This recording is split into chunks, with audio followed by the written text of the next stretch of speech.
Hello and welcome, dear friends. Today we are going to discuss an important topic, that is problem solving and decision making. Dear friends, in a world full of complexity and diversity, individuals of all ages, especially youth, must be capable of making decisions and solving problems independently. The demand to be able to make decisions independently is ever present in our modern society that focuses on individuality. Mature adults must be able to cope with the pressure to make good decisions. These decisions considerably influence one's well-being, as contentment with each decision can influence how one feels and how one cognitively appraises their satisfaction in life. Furthermore, feeling bad about decisions taken over time may lead to regret, feelings of incompetence and worthlessness, which are the key indicators of low well-being. For this reason, researchers are trying to teach decision-making and problem-solving skills and develop programs to increase the life satisfaction and well-being of people. Let us first understand what problem solving means. If I had an hour to solve a problem, I would spend 55 minutes thinking about the problem and just 5 minutes thinking about solutions, said Albert Einstein. Problem solving is a process to overcome obstacles to answer a question or to achieve a goal. It is a situation wherein we immediately don't find ways to get along. If we can quickly retrieve an immediate solution from memory, we do not have a problem to be solved. So a problem occurs when there is a discrepancy between a present state and a desired state, and it is not immediately obvious how to get around the obstacle. It is a situation that forces us to think and exceeds individuals' capacities and resources. In the process of problem solving, it is necessary to decide one best solution to the problem, which indicates that there is a relationship between problem solving and decision making. Now let's talk about characteristics of problem solving. The various characteristics of problem solving include: number first, goal directedness. Problem solving as a goal-oriented activity. It is directed towards the attainment of a goal, which is the desired endpoint or solution to the problem. If we are attempting to solve an arithmetic problem, say 20 plus 4 plus 56, our goal would be to find the sum of these three numbers. Number two, sequence of operations. The problem-solving behavior involves a sequence of steps. To add 20 plus 4 plus 56, we can first add 20 plus 4 and then add 56 to it to get solution. It means problem solving is a step-wise process. Each step moves us closer to the goal, that is the solution. Number three, it is cognitive operations. This is the application of some process to the problem-solving situation that transforms the situation. Each permissible cognitive action that is applied in the process is called an operator.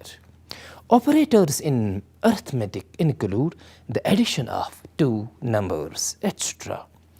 Number four, this setting of sub-goals. Each step in the problem-solving sequence produces a sub-goal, an intermediate goal that needs to be solved in order to reach the final goal, that is the solution to a problem. There is thus a hierarchical organization of goals in problem solving. The overall goal is broken down into sub-goals. Each sub-goal may in turn be broken down further into additional sub-goals. Let us now understand the various steps of problem solving. The steps of problem solving can be best represented by a problem solving cycle. The problem solving cycle includes problem identification, problem definition, strategy formulation, organization of information, allocation of resources, monitoring and evaluation. Now, problem identification. This is the first and most important step in problem solving process. It is about identifying the problem. It is not as simple as it sounds. It is a biggest cornerstone in problem solving. Unless we identify the exact problem, we cannot get solution. That is the exact solution. People might identify wrong sources of problem solving, and that will render the steps carried useless.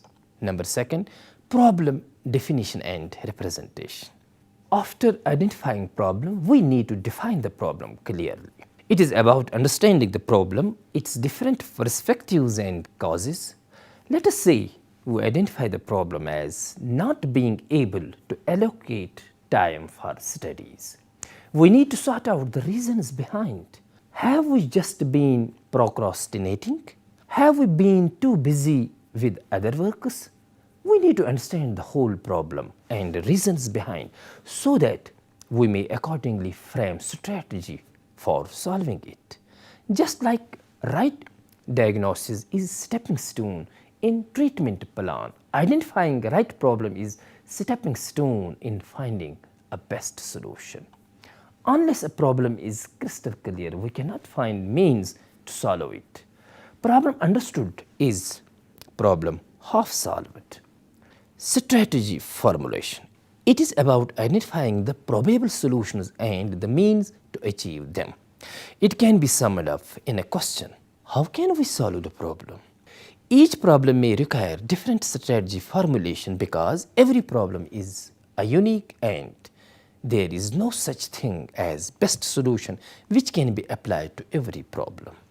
The strategy may involve analysis breaking, that is breaking down the whole of a complex problem into manageable elements.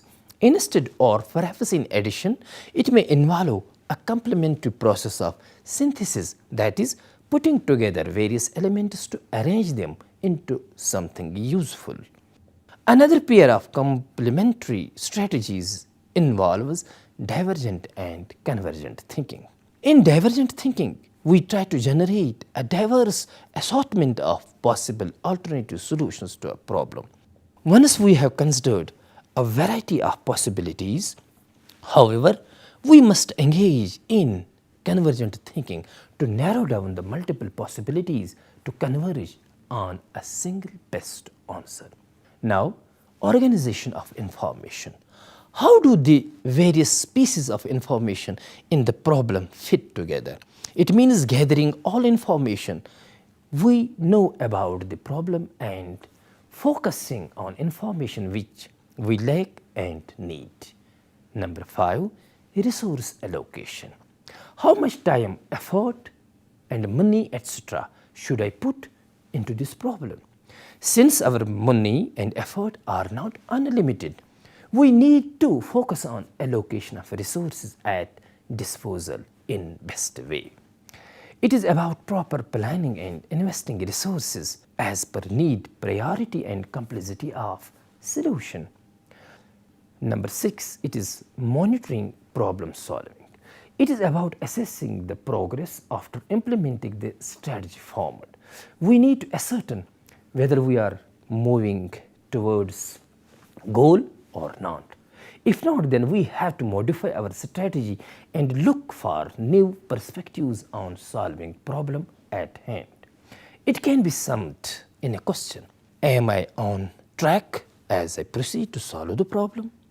7th, that is evaluating problem solving. This is the last step in problem solving. Our job is still not done if we have reached a solution. We need to evaluate whether the solution we have reached is best or not. This process of evaluation can be immediate or it may take a while. It can be summed in a question: did I solve the problem correctly? Now, types of problems.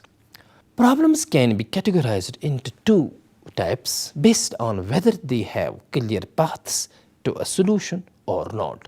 These are well defined and ill defined. Well structured problems. They have clear paths to solutions. These problems are also known as well-defined problems. An example would be, how do we find the area of a rectangle? They usually have a correct answer. Certain procedures, when applied correctly, will lead to a solution. Now, ill-structured problems. These are the problems that lack clear paths to solutions. These problems are also termed ill-defined problems. They occur frequently in everyday life, do not necessarily have one correct answer, and the path to their solution is often unclear. There are no well-defined strategies or steps to follow. Such problems have no right or wrong answer, such as dealing with relationships or picking a career. Now let's understand the strategies used in problem solving. There are various strategies that people use in solving problems depending on the nature of problem and preference of problem solvers. Algorithms. This is an effective problem solving strategy wherein series of operations and rules are followed. Heuristics. Heuristics are informal speculative mental shortcuts, rule of thumb that mostly but not always lead to correct solution. Analogy. Analogy means using previous solution as a guide in a new but similar situation. Then there is brainstorming. It means thinking of all the possible ideas and solutions until the mind is exhausted, and then combining and developing them into a single best or optimum solution. Then there is lateral thinking, approaching problems indirectly and creatively. We have trial and error, testing possible solutions until the right one is found. Reduction is there. It is transforming the problem into another problem for which solutions exist. Divide and conquer. It involves breaking down a large complex problem into smaller solvable problems. Now let's understand what is decision making. Robert Schuller said, "Never cut a tree down in the winter time. Never make a negative decision in the low time. Never make your most important decisions when you are in your worst moods. Wait, be patient. The storm will pass. The spring will come." Decision making is a vital capacity that people across ages, gender, and cultures possess and use in every sphere of life.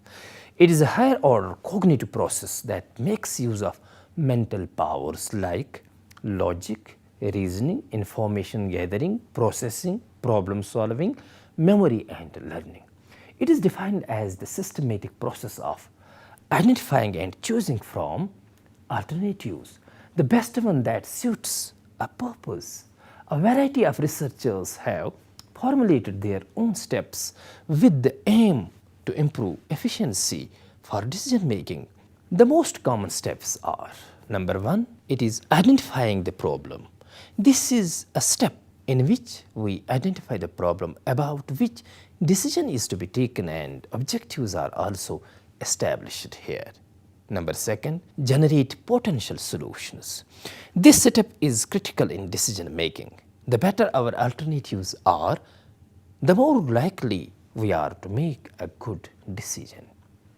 Generating alternatives provide us a deep look into the problem, and the more we assume there could be a better solution, the more likely we are to keep on brainstorming, which ultimately leads to the best possible decision.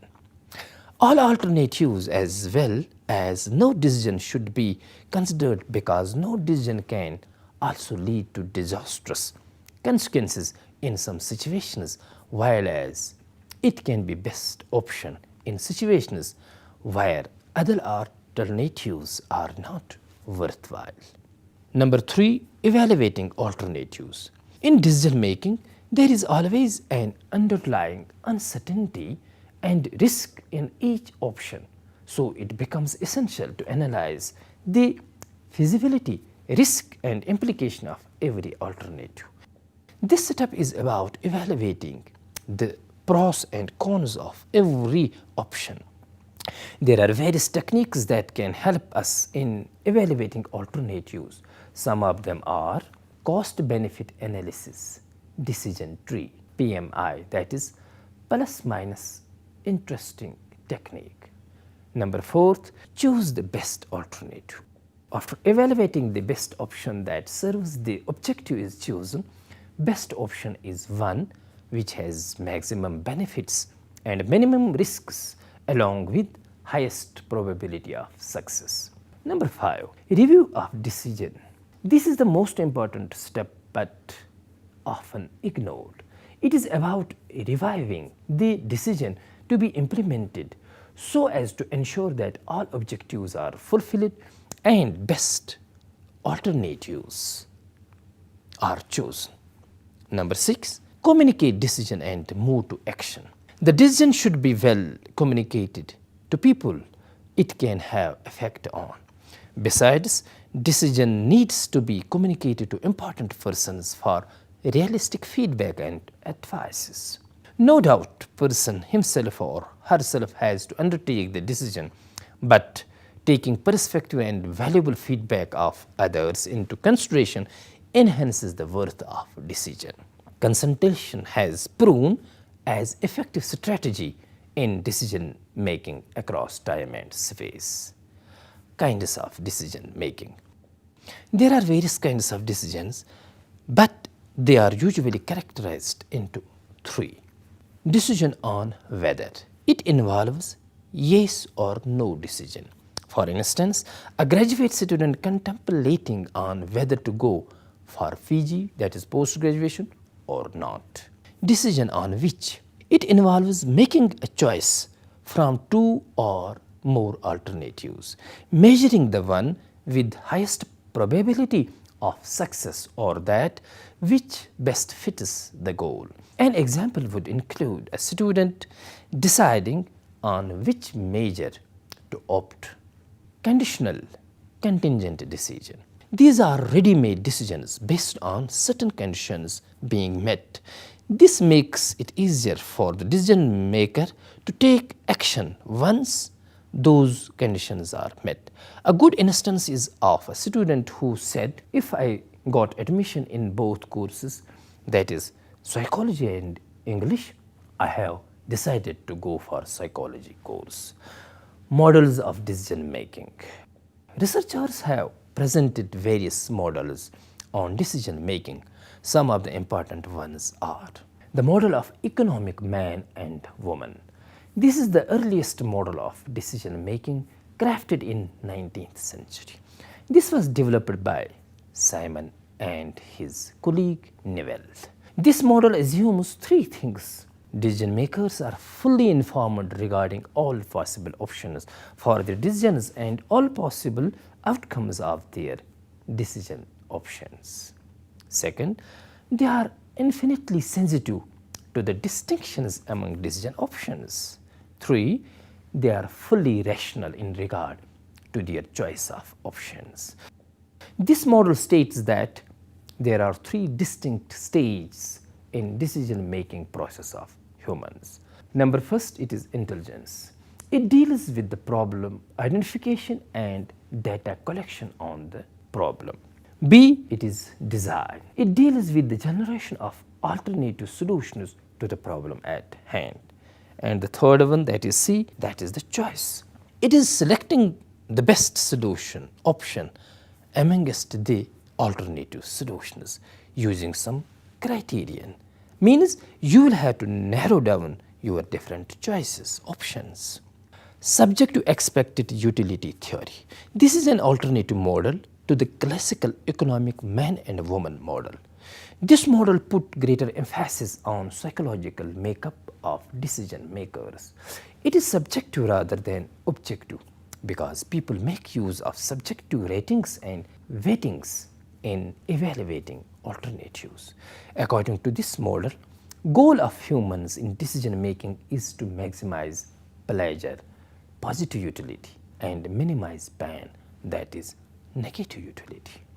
In doing so, however, each person uses calculation of 2 things. One is subjective utility and another is subjective probability. Subjective utility is a calculation based on individuals' judged weightings of utility, that is value, rather than on objective criterion, while a subjective probability is a calculation based on individuals' estimates of likelihood rather on objective statistical calculations. Scientists soon criticized this model for being oversimple. They claim that decision-making process is more complex than the model implies. Third one is Gopher model. This model was presented by psychologists Leo Mann and Irving Janis in 1980s in their book Teaching Decision Making to Adolescents.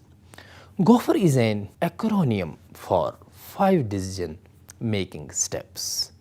G is for goal clarification, O for option generation, then F it is for fact finding, then comes E evaluating all alternatives, R review and implementation.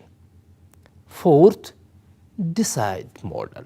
This model was developed by Krishna Go in 2008. This model is an acronym for his 6 decision making steps.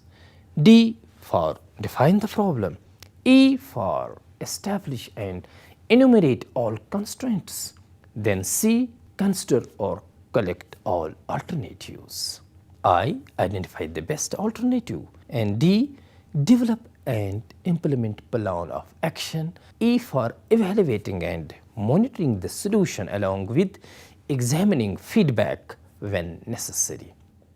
Palm Brown's 7-step decision-making model. In 2007, Palm Brown identified 7 decision-making steps. These are enumerated as 1. Outline your goal and outcome. 2. Gather data. Develop alternatives. Then list pros and cons of each alternative. Make the decision. Immediately take action to implement. Then learn from and reflect on the decision. Decision-making styles. Decision-making process is in our locus of control. We are not programmed to take any particular decision. Personality makeup shapes our decision-making capacity. Decision-making style is defined as individual's typical model of interpreting and responding to decision-making tasks. Through this, we can understand why and how people make the decisions and differ from each other. Several researchers have presented typologies of decision-making styles. Some of them are Harrin's model of decision-making styles. This model is widely used and accepted in literature. This model has divided people into 3 decision-making styles. Number 1, rational making decisions using rationality. Number 2, dependent making decisions using others' opinions and expectations. Number 3, intuitive making decisions based on feelings and emotions. Philip Ferrin in 1984 edited the avoidant style, tendency to avoid or postpone decisions. Strategies for making good decisions. Some of the widely used strategies in choosing the best decision are optimizing. This involves choosing the best option available. Its success lies in worth of alternative, time limit and cost of other alternatives. Psychology of decision maker, because there is always a chance for better decision than the decision taking. Satisfying. This involves considering options one by one and then selecting first satisfactory option which is just good enough to meet our minimum level of acceptability. This is used in cases where decision need to be taken quickly and the decision in itself isn't that much important, such as choosing which dress to wear, where to go for a weekend, which car to buy, Then there is Maximax. This involves maximizing the maximum. In this strategy, evaluation is done and the alternative with maximum benefits is chosen as the best option. It is referred as the decision of the optimist because only opportunities, benefits of options are considered. Maximin. This involves maximizing the minimum. It considers the worst possible outcome of all the alternatives and the one with minimum risks and issues is chosen. It is called decision of pessimists because only the cons of all alternatives are considered.